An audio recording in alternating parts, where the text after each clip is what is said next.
कल की 2898 AD कल रिलीज होने वाली है, यानी कि 27 जून को। और अभी तक मैंने इसके ऊपर इसके ट्रेलर ब्रेकडाउन और स्टोरी प्रेडिक्शन को छोड़कर कोई वीडियो नहीं बनाई है। आज सबसे बढ़िया टाइम है इसकी कुछ बहुत ही वाइल्ड फैन थ्योरीज को डिस्कस करने का। बिना कोई टाइम वेस्ट करे सबसे पहले फैन थ्योरी मैं आपको बताता हूँ, प्रभास इज नॉट अ कल्कि अवतार। अब देखो, फिल्म के दोनों ट्रेलर देखने के बाद एक चीज तो एस्टैब्लिश हो चुकी है कि भैरवा का कैरेक्टर सुप्रीम यास्किन के लिए एक बाउंटी हंटर का काम करता है, और उसकी सबसे बड़ी बाउंटी होने वाली है सम 80, यानी कि दीपिका का कैरेक्टर, जिसे वो सुप्रीम यास्किन को देगा, जो अपनी डिकेइंग बॉडी को बचाने के लिए लड़कियों के ऊपर एक्सपेरिमेंट्स कर रहे हैं, सो दैट वो किसी टेक्नोलॉजी की मदद से अपने शरीर को किसी और बच्चे के शरीर में ट्रांसफर कर सके। अब दीपिका के पेट में जो बच्चा है, मेरी प्रेडिक्शन ये है कि वही कल्कि होने वाला है। नहीं तो क्यों रेबेल आर्मी और अश्वत्थामा उसको प्रोटेक्ट करेंगे? वो उसको इसीलिए प्रोटेक्ट कर रहे हैं बिकॉज फ्यूचर में कुछ बहुत बड़ा रोल प्ले करने वाला है। एंड वो बड़ा रोल क्या है? युग को खत्म करना और अश्वत्थामा के कर्ज को तोड़ने का। और जब ये सब चीजें खत्म होंगी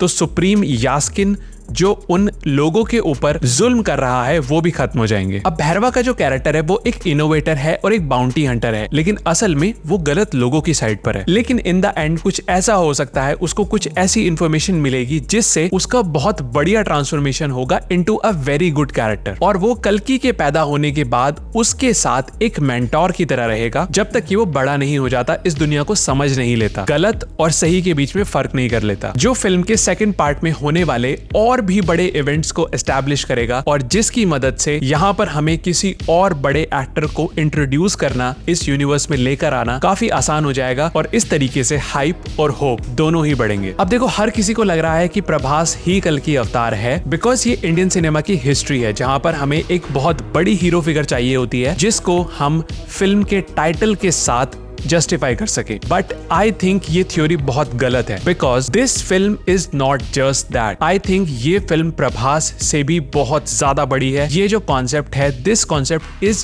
वे बिगर देन प्रभास। नाउ इसी से हम अपनी सेकंड थ्योरी के ऊपर आते हैं कि प्रभास कल्कि है और ये उसे पता है, लेकिन वो छुपा कर रख रहा है। कल्कि को विष्णु भगवान का 10वां अवतार माना जाता है, जो कलयुग में आकर इस युग का अंत करेगा और कली का अंत करेगा और एक नए युग की शुरुआत करेगा। बट अब 2898 AD में दुनिया इतनी ज्यादा बदल चुकी है, लोग मटेरियलिज्म में इतना ज्यादा लीन हो चुके हैं, अब उन्हें इस दुनिया के रहने या ना रहने से कोई फर्क नहीं पड़ता, वो बस कंजम्पशन में बिजी हैं। कल्कि इन सभी चीजों को देखकर इस दुनिया को समझने के लिए उसी का पार्ट बनकर रहने लगता है और किसी एक ऐसी बहुत बड़ी फोर्स या टाइम या फिर सही टाइम के आने का वेट कर रहा होता है जब उसको ये लगे कि हाँ, अब सही समय आ चुका है इस दुनिया के अंत होने का। बट अब वहां अश्वत्थामा भी आ चुका है, जिसको उसने एक्सपेक्ट बिल्कुल भी नहीं किया था कि ऐसा भी कुछ हो सकता है। तो अब वो अश्वत्थामा से फाइट करके इस पार्ट में उनको हराएगा और सेकंड पार्ट में उसकी फाइट होगी कली से, जो मुझे लगता है कि दीपिका पादुकोण का कैरेक्टर जो बच्चा पैदा करेगा वही कली होगा। तीसरी सबसे वाइल्डेस्ट थ्योरी जो मुझे लगती है वो ये है, लॉर्ड यास्किन या सुप्रीम यास्किन को हम जितनी इंपॉर्टेंस दे रहे हैं, शायद वो इस फिल्म में उतना इंपॉर्टेंट कैरेक्टर भी प्ले ना करे, या फिर वो इस पूरे यूनिवर्स में, इस पूरी स्टोरी में उतना भी कोई इंपॉर्टेंट कैरेक्टर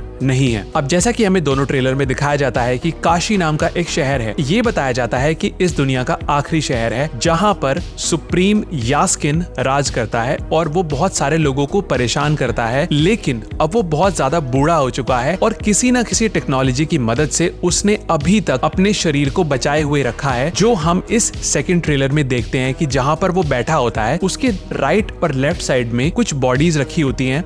अब मेरा मानना यह है कि शायद वो उसके पुरानी बॉडीज हो सकती हैं जहां से वो एनर्जी को ट्रांसफर करता होगा अपनी बॉडी में। अब उसका सिर्फ एक गोल है कि यार मुझे इस धरती पर बने रहना है, मुझे यहाँ से जाना नहीं है। तो अब वो अलग अलग वुमेन पर एक्सपेरिमेंट कर रहा है और उनके जो बच्चे पैदा होंगे उनकी एनर्जी वो खुद लेना चाहता है, बिकॉज अब शायद वो कुछ ऐसी टेक्नोलॉजी या फिर कोई ऐसी शक्ति उसके हाथ में लग चुकी है, वो किसी भी बच्चे की या किसी भी इंसान की एनर्जी को लेकर खुद को लंबे समय तक जीवित रख सकता है। अब वो यही काम देता है अपनी आर्मी को और भैरवा को, जो कि एक बाउंटी हंटर है। अब जब वो उस बच्चे को लेने जाते हैं तो अश्वत्थामा और बाकी जो रिबेल आर्मी होती है वो उसकी आर्मी को और भैरवा को अपोज करते हैं। एंड इन द एंड कुछ ऐसा हो सकता है, सुप्रीम यास्किन को जो चाहिए था वो अचीव वो नहीं कर पाएगा, और शायद इस पार्ट के एंड में सुप्रीम यास्किन अपने उस शरीर को भी खो देगा जिसके लिए वो अभी तक इतने एक्सपेरिमेंट कर रहा था। मेरी तो यार यही तीनों बहुत ही वाइल्ड वाइल्डेस्ट फैन थ्योरीज थी। आपकी क्या थ्योरी है भाई, मुझे कमेंट करके जरूर बताना, बिकॉज मैं बहुत एक्साइटेड हूँ आपकी थ्योरीज को सुनने के लिए और पढ़ने के लिए। तो वीडियो को लाइक कर देना और चैनल को सब्सक्राइब भी कर लेना। मिलते हैं एक और वीडियो में। Thank you for watching,